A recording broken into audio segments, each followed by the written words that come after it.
حدیث نبوی۔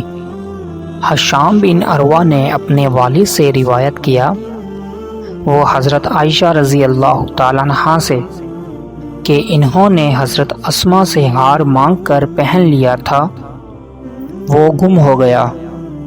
رسول اللہ صلی اللہ علیہ وآلہ وسلم نے ایک آدمی کو اس کی تلاش کے لیے بھیجا، جسے وہ مل گیا۔ پھر نماز کا وقت آ پہنچا اور لوگوں کے پاس جو ہار کی تلاش میں گئے تھے پانی نہیں تھا۔ لوگوں نے نماز پڑھ لی اور رسول اللہ صلی اللہ علیہ وآلہ وسلم سے اس کے متعلق شکایت کی۔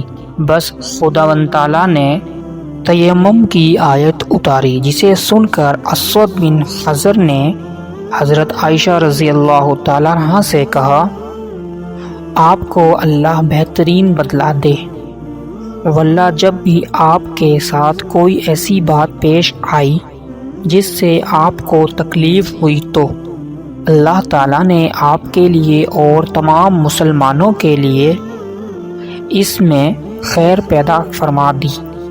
صحیح بخاری حدیث نمبر 336۔